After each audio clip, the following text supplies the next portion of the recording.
بستی کے گشت کا دن ہے.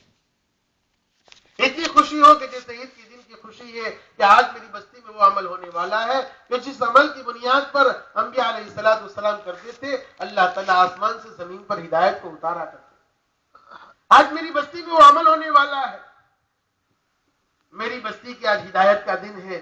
اپنے 2 نمازوں کے وقت کو فارغ کرنا، اہتمام کے ساتھ گشت کرنا. ہمارے مولانا یوسف صاحب رحمۃ اللہ یوں فرمایا کرتے تھے کہ جتنا گشت مضبوط ہوگا اتنی دعوت قبول ہوگی، اور جتنی دعوت قبول ہوگی اتنی دعا قبول ہوگی، اور دعا قبول ہوگی تو اللہ تعالیٰ ہدایت کے فیصلے کرے گا.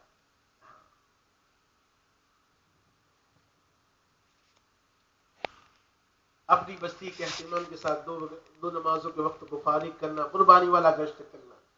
اور اسی طرح بستی کی دوسری طرف میں جہاں کام نہیں ہے وہاں قیام کیسے اٹھ جائے، وہ بستی اپنے پیروں پر کیسے کھڑی ہو جائے، وہ کام کرنے والی بن جائے، اس لیے دوسرے گشت کا اہتمام کرنا.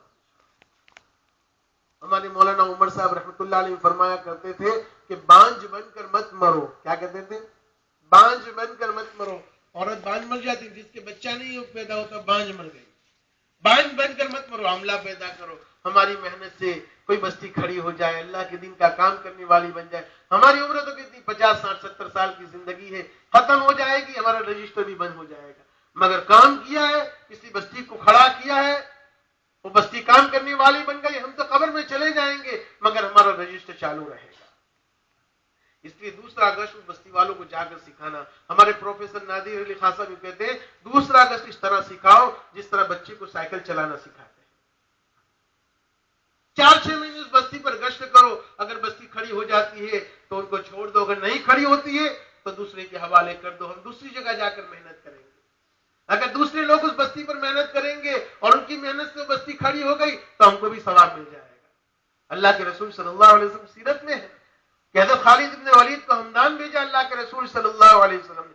1 سال تک محنت کی، کوئی ایک آدمی بھی مسلمان نہیں ہوا. آپ نے حضرت خالد بن ولید کو کہا تم واپس آ جاؤ، اور جو اپنے ساتھ ساتھی واپس آنا چاہتے اس کو لے کر آؤ، جو وہاں رہنا چاہتے اس کو چھوڑ دو. حضرت خالد بن ولید واپس آ گئے. اللہ کے رسول صلی اللہ علیہ وسلم نے حضرت علی رضی اللہ تعالیٰ عنہ کو ایک جماعت لے کر بھیجا. وہاں جا کر محنت کی. کچھ ہی دنوں میں وہ سارے کے سارے لوگ اسلام میں داخل ہو گئے. ثواب ساروں کو مل جائے گا. تو دوسرا گشت کا اہتمام کرنا، اور اسی کے ساتھ ساتھ 27 دن مسجد و جماعت کے کاموں کے ساتھ حلال اور پاکیزہ کمائی کا اہتمام کرنا. اللہ تعالیٰ نے کسی کے لیے ناپاک روزی، حرام روزی نہیں لکھی ہے، مگر آدمی جلدی مالدار بننے کے چکر میں اور جلدی فیکٹری والا بننے کے چکر میں حرام کو اپنی زندگی میں اٹھا لیتا ہے. اس لیے حلال اور پاکیزہ کمائی کا اہتمام کرنا. 27 دن مسجد والے اعمال کے ساتھ ساتھ اپنی مسجد جماعت بنانا. 3 دن کی 2-4 مہینے والے ہو، 1 چلہ والا ہو، 3 آدمی مل کر 7 نووں پر محنت کر 10 آدمی کی اپنی جماعت بنا کر اپنا ہفتہ طے کر بستی کے اطراف میں لے جانا، تاکہ بستی کے اطراف کا ماحول دینداری والا بن جائے. ورنہ اگر بستی کے اطراف کا ماحول دینداری والا نہیں ہے تو وہاں کی بے دینی کا اثر ہماری بستی میں بھی آئے گا. جب ہوا چلتی ہے نا تو کچرا اڑتا ہے، کوڑا کرکٹ اڑتا ہے. ہماری کھڑکیاں گھروں کی کھلی ہوتی ہے تو اس میں بھی داخل ہو جاتا ہے. اس طرح جب بے دینی کی ہوائیں چلے گی تو اس کا اثر ہماری بستی میں آئے گا. اس لیے 3 دن کی جماعتیں بستی کے اطراف میں لے جانا اور لے جا کر محنت کرنا، تاکہ بستی کے اطراف کا ماحول دینداری والا بن جائے. کوئی بے نمازی باقی نہ رہے، کوئی اللہ کے حکم کو توڑنے والا نہ رہے. اللہ کے رسول صلی اللہ علیہ وسلم کی ایک سنتوں کو زندہ کرنے والا بن جائے. بستی کے اطراف کا ماحول دینداری والا بن جائے. ہمارے ساتھ جو ساتھی آئے ہیں جماعت کے اندر 3 دن کے اندر، نئے ساتھی، ان پر محنت کرنا. اتنی محنت کرنا 3 دن کے اندر کہ یہ ساتھی یوں سوچ دل میں خیال کرے کہ میرے لیے دین کو اپنی زندگی میں لانا بہت ضروری ہے، اور اس کے لیے مجھے 4 مہینے لگانے ضروری ہے. یہ 3 دن لگا کر واپس جا رہے ہو، دائیا لے کر جا رہے ہو کہ ضرور میں 4 مہینے لگاؤں گا. یہ کام ہے میرے بھائی اور دوستو بزرگ کو 5 اعمال کہتے ہیں. اس کے ذریعے سے ہماری زندگی میں بھی دین آ رہا ہو، بستی والوں کی بھی زندگی میں دین آ رہا ہو. کریں گے، جڑیں گے تو زندگی میں دین باقی رہے گا. نہیں کہ جڑیں گے تو آہستہ آہستہ دین زندگی سے نکل جائے گا. یہاں تک کہ سال لگائے ہوئے، 4 مہینے لگائے ہوئے اگر اپنی مسجد و جماعت کے اندر نہیں جڑتے ہیں محنت کے اندر تو فرائض کے بھی لالے پڑ جاتے ہیں. اس لیے میرے بھائی اور دوستو بزرگوں کریں گے. مولانا انعام الحسن صاحب رحمۃ اللہ علیہ فرمایا کرتے تھے یہ اعمال کرتے رہو گے اللہ تعالیٰ ایمانی اور روحانی ترقیات سے نوازتا رہے گا.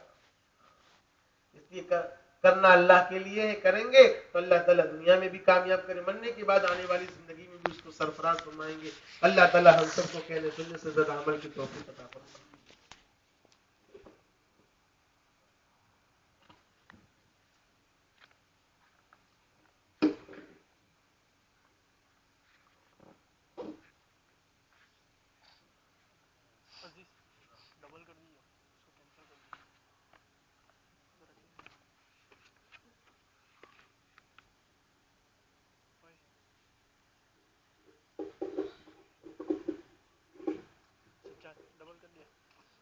جو باہر مجمع ٹھہرا ہوا ہے مجمع پندال میں آ جائے. مولانا آ چکے ہیں, بیان شروع ہوگا اور یہ آخری مجمع اور یہ آخری بیان ہے. اس کے بعد دعا ہوگی دوستوں. خصوصاً اہل بودان جو اپنی اپنی خدمتوں میں لگے ہوئے ہیں وہ بھی چھوڑ چھاڑ کر مجمع میں آ جائیں, شریک ہو جائیں. اور دوستوں اگر تھوڑا مجمع آگے بڑھے تو مجمع بہت باہر دھوپ کے اندر بیٹھا ہوا ہے, تھوڑا سا آگے بڑھو دوستوں, تھوڑا سا آگے بڑھو, درمیان میں جگہ ہے دوستوں, آگے بڑھو تھوڑا سا. دیکھو آواز تو کہیں بھی پہنچ جائے گی لیکن مجمع میں بیٹھ کر